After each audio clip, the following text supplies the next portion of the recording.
If you want to start Shopify dropshipping in New Zealand, this video is for you. So I will be showing you everything you need to start Shopify dropshipping in New Zealand. So real quick guys, Shopify has a free plan just for $1 per month going on right now.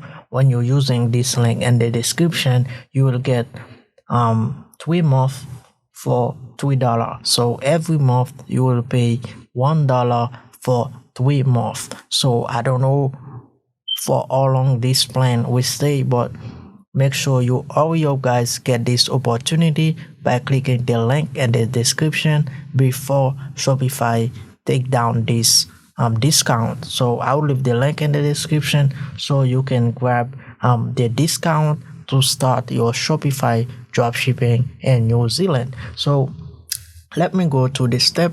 So when you click the link in the description, you will come to this page, click on start free trial, and then you will get to this page. Let's get started. Which of the best describe you?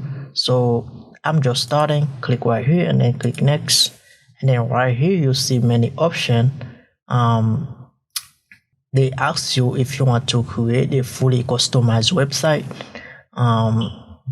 if you want to sell in person, if you have an existing website, you want to create your Shopify store form, and then you can choose I'm not sure. And then if you click on I'm not sure, you can go next, and then they ask you what do you plan to sell on Shopify. So you can sell a lot of things on Shopify.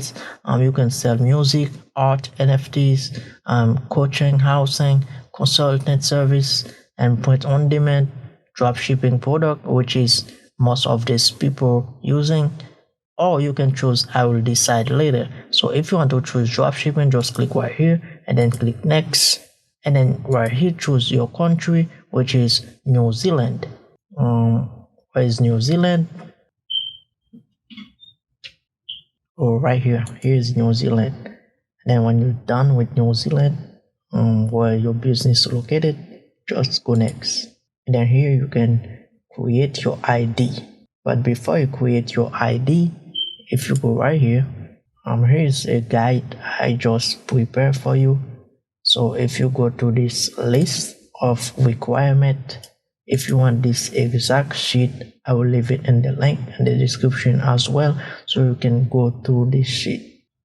You can go to the sheet to check all those requirements to get started. So here you go. So this sheet is a guide that that contain everything to get started. So they show you how to set up account, choose business name, research the market, understanding the New Zealand market, and identify potential niche or product that are in demand. Consider factors like local trend, seasonal, and customer preference. Choose a business name and register it. Pick a unique and memorable name for your dropshipping business and register your business with the New Zealand Company Office. And then next, here is all the steps you have to take. Number 10, launch your store. Once everything is set up, launch your store to the public. Consider running promotion or discount to attract customers from New Zealand. So this is basically all a full guide or to start dropshipping in New Zealand. So I will leave the sheet and the link for the sheet in the description as well. Peace out.